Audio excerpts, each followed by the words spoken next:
Prior to this year's Appalachian Trail through hiking season, I had the chance to sit down and talk to a man by the name of Probation Termination, now going by PT on the Appalachian Trail. This man, Randy Forrest, is a man that had contributed and supported me in my journey. So as I was talking to him, I realized he was going to hike the Appalachian Trail himself. He got himself a logo, he built his channel up, and now he sits with 1.7 or 1,700 subscribers. This man is being followed by many people as he continues his journey down the Appalachian Trail. Tonight on the Hiker Spotlight, I sit with PT as he sits in Fontana Village, awaiting his next journey into the Smoky Mountains. So let's go ahead and sit down, let's conduct this interview, and I hope you enjoy the time we're spending with Probation Termination. Let's do this. This is Teardrop, and welcome to New to the Wild.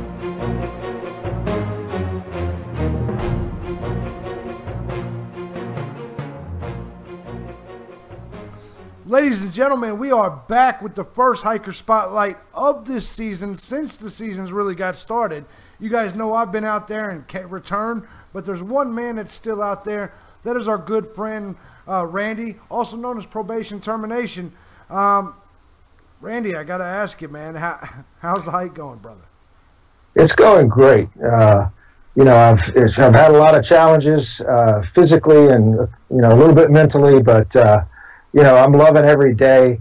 Every day when I wake up, I just realize that this is much better than having to go to work or, slugging back there at the house. So I'm living a dream, It's a dream come true. Absolutely. Now, I don't want to give too much of where your location is, but essentially you're handling. Well, everybody pretty much knows they follow you. Essentially, you are working your way into the Smokies. How has the first 200 miles been? How has that been for you so far? Challenging. I knew what I was getting into, but it's just like anything else. Until you start taking those steps, you don't know what it is until you start working it, and it's hard. It's one of the hardest things I've ever done. Absolutely. Now I remember being on Springer Mountain, and there was a signing in the book right above mine. Actually, it was the day before, and it actually had a message to me, and that message was from you. And I was unable to catch you. I was always one day behind you, man. You seem to be working them miles pretty well, staying consistent. Let me ask you, what has been the toughest part of that consistency? Have you wanted to take any zeros? Have you wanted to take some time off, or have you? Well, I have kind of. I've taken a couple of Neros, and I really got to call my trip into the NOC a zero. What happened is that it was late in the afternoon, and I got to Rufus Morgan Shelter, which is only 1 mile away from the NOC. Sure. And I stayed there knowing that I was going to drop into NOC the next day and get the full day of zero. So Nero, zero, it's all about the same. Absolutely. And then yesterday we came into Fontana Dam. We stayed at the shelter at the Hilton last night, and then came in to stay at the village today to get a full zero. So this is my first full zero day. And that's a hell of a place to do, is the village. And I've told people before, it's a little expensive, but it's well worth it especially if you held off on your zeros till you got there. Let me ask you, you're in Fontana Village right now. Have you got a chance to eat at the new barbecue place or no? No, I'm not sure if it's open yet. Oh. Yeah, just the restaurant down here. Now, there's a little pit stop gas station that I actually resupplied at. They actually have a pretty good resupply there. A little pricey, but it is what it is. Well, I tell everybody, instead of that general store, I don't know if you got a chance to look in that general store. It's pretty expensive. But down there at the pit stop, did they still have the $6.99 mountain houses? Yes, they still have those. I picked me up a couple for the Smokies. And you're right, it's a better resupply. That general store's not open yet, so it was really my only choice, the pit stop. Wow. I've never seen that general store closed. So with that being said, so far you've made it through these first 150-something miles, 160-something miles. What would you say has been your biggest challenge up to this point? Biggest challenge is the coordination of things that have to be done in the morning and things that have to be done in the evening, when you get there, and that routine is coming. It's just a matter of, okay, first thing I got to do is get water. Next thing I got to do is set up my tent. It's the order of things. That's challenging for me, but I'm getting my routine down. And the other challenge for me so far has been resupply. First couple of times I'm carrying way too much food. So I'm working on it, though. I'm working on it. Just a little personal advice I would give you is just remember, we're always 3 to 4 days from town, especially now that your speed's picking up, it's a little bit better. And so many times, I did it myself, carried way too much food. Did you find yourself not being as hungry at the start, or not necessarily that, but not being as willing to cook at the end of the evening as I was? Oh, you hit the nail on the head there. I've even contemplated with the idea of going stoveless. I'm not going to do it because I have to have my coffee in the morning. Right. But one of the things I've realized is I would have a coffee in the morning and a coffee in the evening when I got to camp after I'd settled down. But the problem with that is normally at home, you drink a coffee at 5 o'clock, you don't go to bed at 10 or 11. You drink a coffee at 5 o'clock out on the trail, you're in bed at 7. Right. So I was rolling around in bed for 2 or 3 hours so I cut the afternoon coffee out. Yeah. But I'm not going to go stoveless, but I'm just cooking easily. I'm not making any fancy meals. I had a ramen bomb last night for the first time, so. A little personal side note is that I tried to go stoveless when I went back in July last year, right? And when I tried to go back stoveless, I figured, hell, it's July, it's hot, I'm not going to want the stove. I don't need to wait. But I will tell you that after just a few days we're out there, maybe a couple weeks, I started feeling like nothing would taste better than a hot pasta side or whatever. And so I regretted it personally. What is your favorite stoveless meal? I don't know. Have you got a chance to do some of the tuna wraps that you can do? What's your favorite stoveless meal? Yeah, the tuna wrap. I'm done with that. Oh. Yeah. But I like eating those little Crustables, the peanut butter and jelly sandwiches that they're frozen when you buy them, but you can pack them in there. It's just a little round peanut butter and jelly sandwich, and man, that does the trick for me.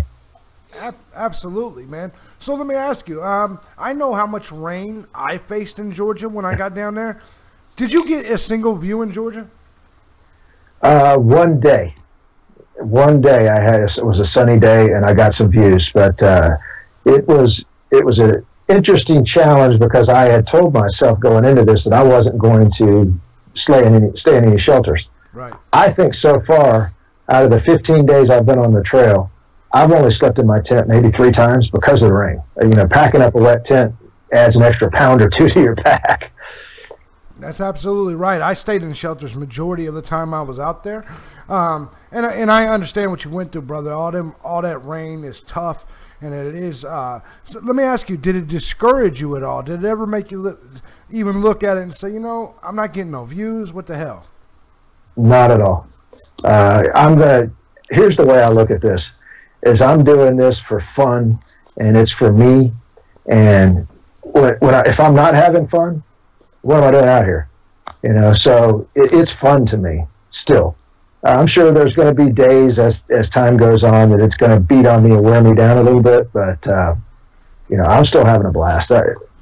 Fun, it's better than being at work.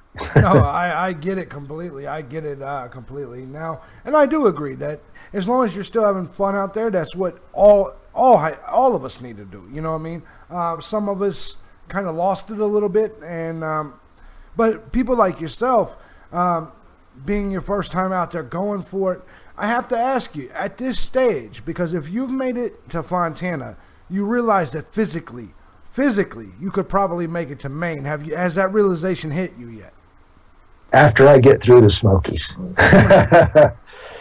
It'll probably hit me more, these next 5 days are going to be kind of challenging. So after that's done, I'll have a lot more confidence and know that it can be done. As I'm walking along, you get a little pain in your knee, and you're like, oh no.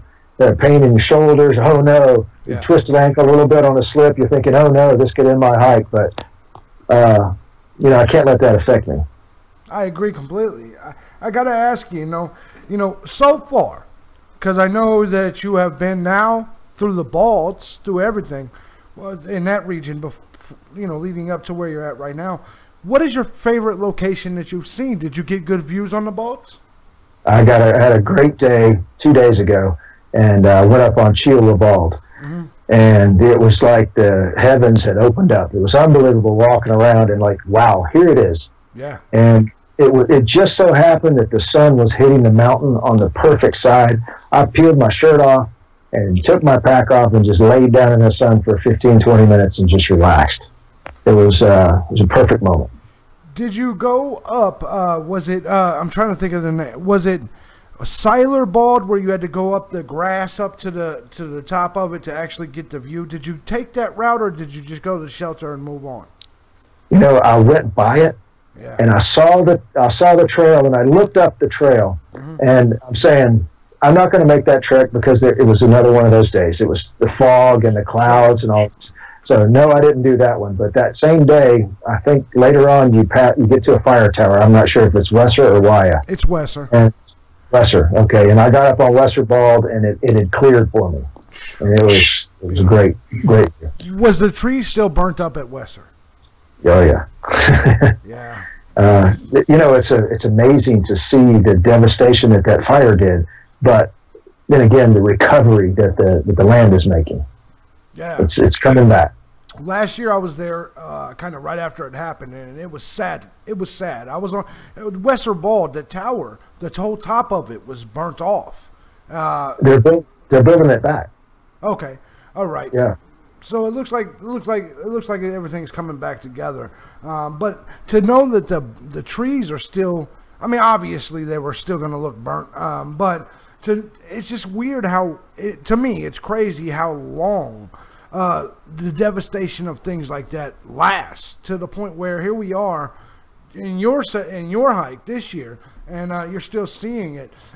What feelings went through you as you were looking at those burnt up trees? Well, you can see how quickly, I mean, when you just sitting up there and imagining what happened, how quickly that fire must have tore through there, yeah, raging up that hill. And, just thankful that, as far as I know, nobody got hurt. Right. That could have been, you get trapped in something like that, and it's lights out. It's game over. So the only thing I could, is just thankful that nobody got hurt. Absolutely, man. Now, with this, all right, let me ask you, was it as hard? All right, so far, the AT, you came out here. Is it as hard as you expected? Harder? Not as hard? You tell me. Harder. I mean, I expected it to be hard, but what I've learned is you get, some people, you'll get into a climb. As an example, Jacob's Ladder. Right. I hit Jacob's Ladder at the end of my day. So to me, that's probably been the toughest climb I've had, other than the one at Bly Gap. Those are about the same. But both of those came at the end of my day. Well, there was a guy that was section hiking, and he pulled in at Stokoa Gap, and he went straight up Jacob's Ladder behind me. And when we got to the shelter, he's like, "Oh, that wasn't that bad." Right. Oh, dude, that was your second mile. This is my 15th. Last time I went up Jacob's Ladder last year, what I did is I was with another hiker by the name of Cavey. We got halfway up it. He actually hammocked right there, and we had lunch, and then we finished it. So yeah, to us, it felt like nothing last year. Maybe it was because we did take that lunch break and hammock and just hang out. We kind of minimized it. But I have to ask you, the hike coming up from the NOC, was it as advertised? Yes, it was. It was everything anybody says. It's, 6 miles of almost up, and then about another 6 miles of almost down. And then, I kept going. Like I said, I hit Jacob's Ladder at the end of that day. So it was a rough day. Absolutely. Physically. Absolutely. And yesterday was actually mentally my worst day. It was pouring rain all day long, and it was cold and windy. So when I stopped, I took a break at a shelter at halfway. I can't remember, the Cold Creek or something, I think. I sat down and ate lunch, and I realized that it was getting way too cold for me, and I had to make a decision, one of two things. I was either going to start pulling gear out of my bag and laying out and warming up, or get that pack on and get going. I chose option B, and still my hands felt like they were going to freeze off. So I started jogging up the hill to get my core temperature up so my hands and my body temperature would increase, which it did. Yeah. But I dragged into Fontana Hilton last night, and I was whipped. It was a long, tough day mentally. How'd you feel when you got to the marina and you realized, well, you still got a mile left? Well, the mile wasn't physically challenging, but it was like, holy crap, I got to walk another mile to get to the shelter. Right. So yeah, it was a little demoralizing. Did you get a chance to take a shower there? You know what? I knew that I was coming to the village today, so I held off on taking a shower only because there's no hot water. Oh yeah, ooh, that sucks. Yeah, hot water wasn't working, so I just went ahead and crashed out at the Hilton last night. We got an early shuttle in this morning. I'm staying with a guy. We're kind of hiking together, a guy named Lotus. Okay. And we're hiking at about the same pace. So, you're talking about the cost. We split the cost of this room, and it ended up being about $40 a piece. It's not bad. No, because to me, the absolute best place in the South is the Fontana Hilton if you have the money to stay there. I think the Hilton is nice. Please tell me you printed your Smoky permit before there. Yep, Sir Pax-a-Lot talked me into that at top of Georgia. We talked to him. He said, hey, might as well get it done now. So I did. Yeah. And it's ready to go. Absolutely, man. And so I guess coming forward, you got the Smokies. So I want to ask you, is there anything you're looking forward to in the Smokies? Are you going to Gatlinburg? Any of that?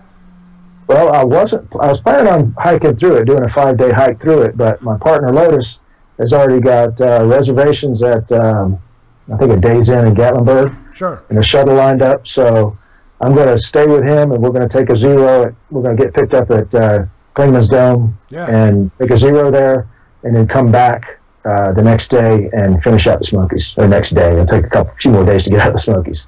Dude, if there is any way that you can get to Pigeon Forge, which is right on the other side of Gatlinburg, to get their barbecue, you have to do it. Oh yeah, what's the name of it? I can't remember. I'll Google it again and I will text it to you. But if not, there's still a good barbecue place in Gatlinburg. There's a few things in Gatlinburg that I think is actually pretty cool. I like Gatlinburg. It is a tourist trap, so don't bust your budget. That's all I'm gonna say. Yeah, I've been there before. Yeah. Oh, so you know exactly. So let me ask you: have you had a lot of people on the trail so far that know who you are based on YouTube? Yeah, the troll you were talking about in your video, I actually ran into him probably right before you as I came through. The guy with the little Chinese hat. Yes. Yeah, he was there. He didn't, he just took a picture with me. And then 2 days ago, coming down in Stokoe Gap, somebody had left a Trail Magic just for me. It left me a Diet A&W root beer, said 4 PT on it. The Chinese guy literally said, I, Yellow Blaze, Gooch to Woody. Now, let me ask you something. Gooch to Woody, is that not the easiest section that you faced in Georgia? Yeah. Well, it makes no sense. And here's the thing. Fresh Grounds was out there doing trail magic. Yeah, Fresh Ground and Mr. Jimmy. Exactly. Listen, Gooch Gap, I sat there and I ate the hot dogs, then I woke up the next morning and ate the pancakes, then took off. But my point here is, speaking of that, let's go ahead and touch on that. Fresh Ground, Jimmy, they provided a lot of us with some early February trail magic. Dude, that shit that stuff is not normal. We got to get it. Were you surprised to see trail magic that early? Oh yeah, I loved it. It's like amazing when you've been eating ramen and you can come down and eat barbecue. He cooked me. He cooked us barbecue one night, and then he met again, and I had filet gumbo jambalaya he had made up. So yes, it's pretty awesome. And then of course Fresh Ground throwing out the pancakes and the macaroni and cheese, and he just keeps rolling with the food. I'm like, dude, you're killing me. My pack's not getting any lighter. Right, you're right. And you know what? He has a famous jambalaya that he's talked about on several occasions. So he actually made that for you this time. Oh yeah, well they had, he didn't make it up there. They had it made up and heated up. Yeah, it was amazing, really good. And I believe his wife has this filet sauce that you put across the top of it. Absolutely. Let me ask better than you get at a restaurant. You're starting to break up a little bit. Hold on, just it may be the internet there, or whatever you're working on. Let me ask you something, Jimmy, hell of a dude, man. I just met him finally this year. Tell me a little bit about your experiences with Jimmy and kind of how much of a trail angel he's kind of been. Yeah, well, he had called me a few months before my hike and said, hey, we're going to be in that area. I want you to take my number. If you need anything, give me a call. I might be able to help you with your hike and this and that. So once we got started, I knew he was going to be out there, and I came down Sassafras, and there I believe his wife was, and he was there handing me a hot chocolate and a little Debbie cake. Oh, it was so good. So, then they said, hey, we're going to be doing trail magic at Hog Pen. And so I met him at Hog Pen, and he actually slack packed me, I think it was about 7 miles on the next 7 miles, and then had trail magic that evening. And then the next morning, Fresh Ground was there, cooked some pancakes, and then the next evening, he met me, I'm trying to remember the place. But had some trail magic again. So it was just rolling there those first few days. I know, I know, man. Let me ask you something. Top 3 challenging climbs. Top 3. I don't know if you can do it right now, but what have been? All right. Well, let's just do it this way. Toughest 3 in Georgia. Toughest 3 in Georgia. It's got to be Blood, Trey, and Bly. Oh, Rocky Mount. Rocky Mount and then Trey. Boom, boom, back to back. Really? Yes. I believed. So let me ask you, what was your thoughts on Sassafras Mountain? I got to tell you this about Sassafras. I was in a zone, just walking, going up and down, and the next thing you know, I come down off of Sassafras, and I believe says, "All right, how was Sassafras?" And I'm like, which one was Sassafras? I wasn't paying attention. Right. So I know it was hard, but I was just so zoned out, I didn't even realize it was Sassafras by the time I got to the bottom.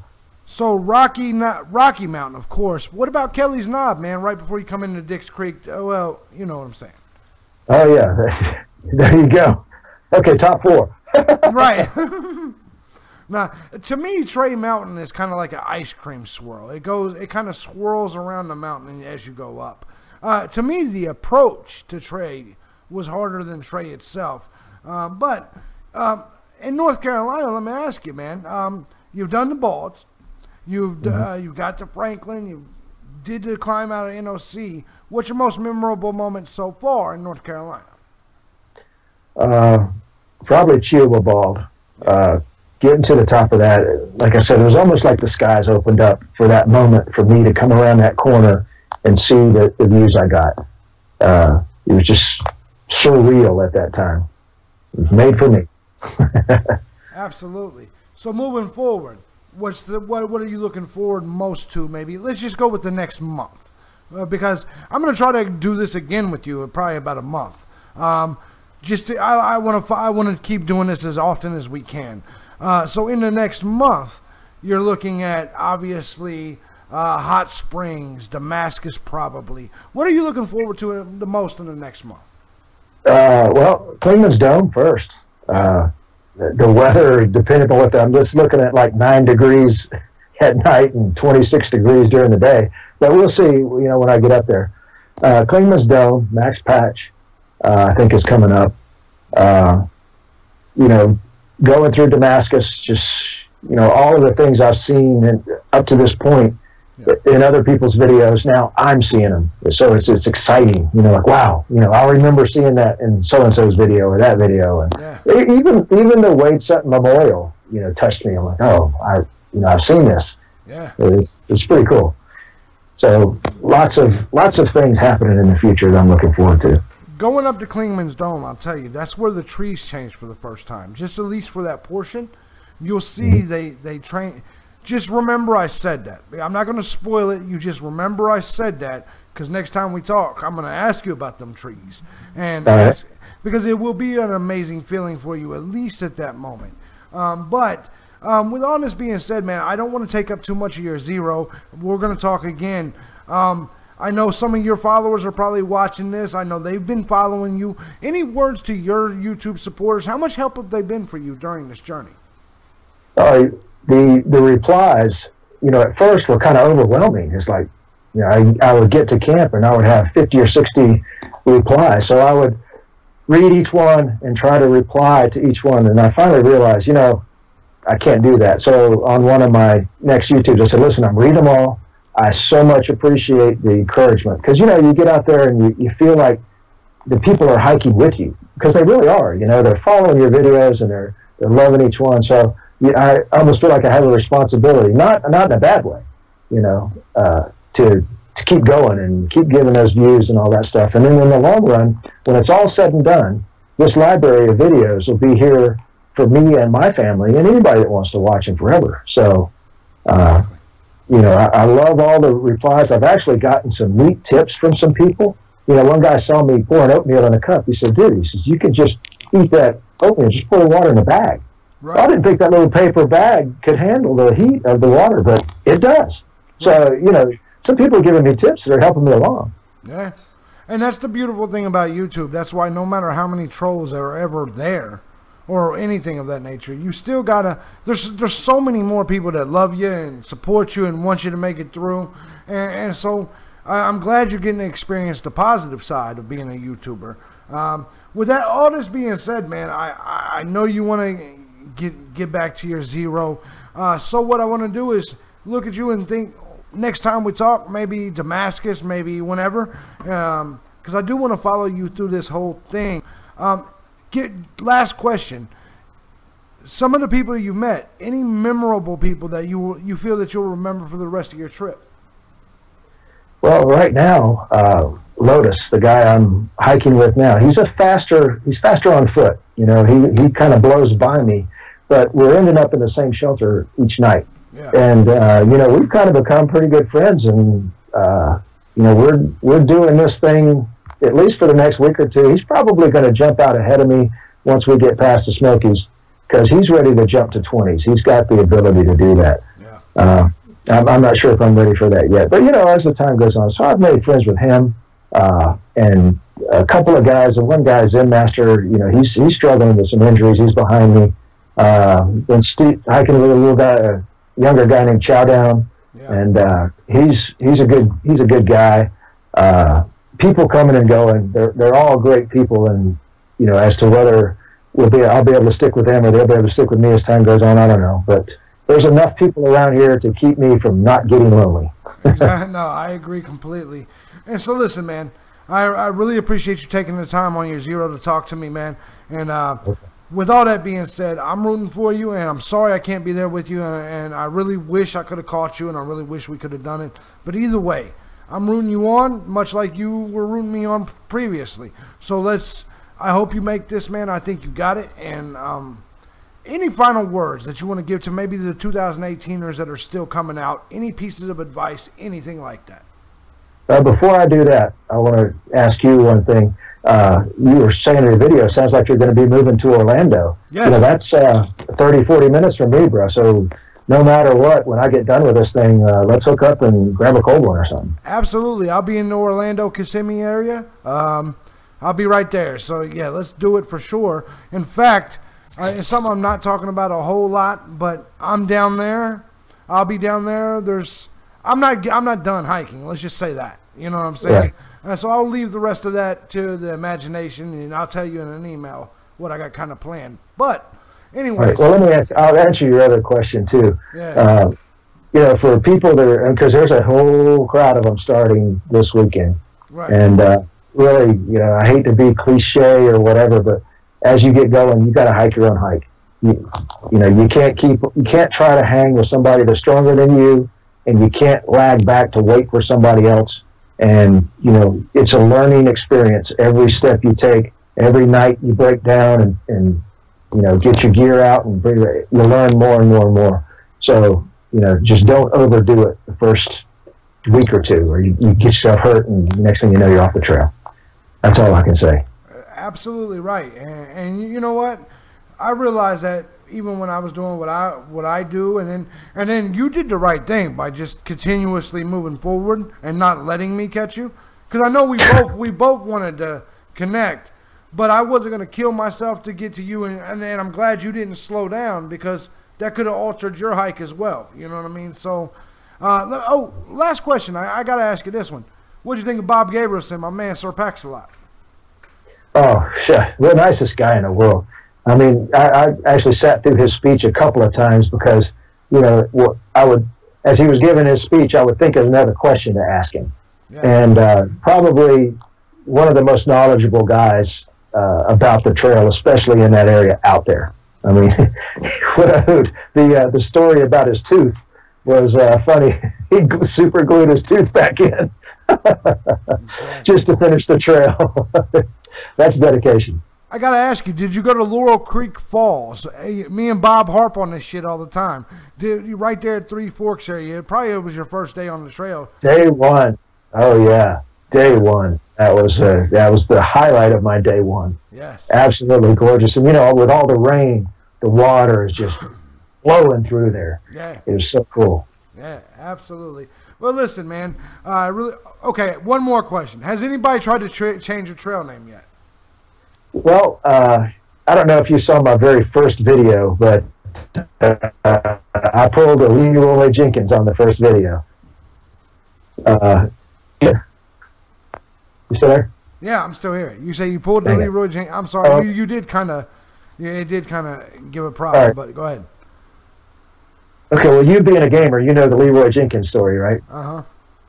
Okay, well, I was sitting at the arch of Amicalola Falls and, you know, took off and yelled Leroy Jenkins like I was going to run the whole Appalachian Trail. And then laid down on the ground, and my wife had the camera at the time. She came up to me. She says, "You can't run the whole Appalachian Trail." And I said, "At least I have chicken." I was eating chicken. So I started off that way. So a lot of people wanted to call me Leroy, but I didn't. And, you know, the truth of the matter is I went with PT. Right. That's just too, you know, it fits with my channel.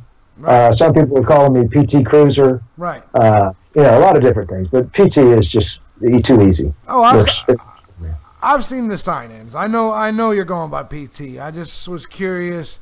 Yeah, there's no doubt about it. It's a lot harder to explain probation termination. Right, it's 7 syllables. It's way too long. Right, it doesn't roll smooth off the tongue. You know what I mean? So yeah, right. I get it. All right, man.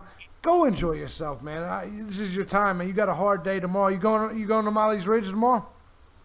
Going to Molly's tomorrow, and then second day we're going to pull a 17, I think, and get to Derrick Knob. Yeah, Derrick Knob's usually day 2. Are you sure that's I think it's 13. Oh, Siler Bald. Oh, Siler Bald. Yeah, no. Right. Siler Bald, what's funny is I did kind of the same thing, and I got a Siler Bald at nighttime. There was no bullshit. There was bears running across me on the side of the. You'll see when you get there. There's this long strip where there's just nothing but woods beside you, and dude, you'll see. But anyway. Oh, by the way, this is it. Wildlife. Have you seen it? I didn't. You know, nothing other than squirrels and birds. You know, not much yet. All right, that's it. I'm done. Go feed your face, man. Get out of here. I appreciate All right, JD. Appreciate you taking the time, PT, man. I'll holler at you very, very soon because I'm going to keep up with you through this whole thing all the way to Katahdin. Awesome, man. All right, thank you, bro. Later on, bro. All right, guys. All right, bye-bye. All right. That was, as you guys know, that's Randy Forrest, a.k.a. PT.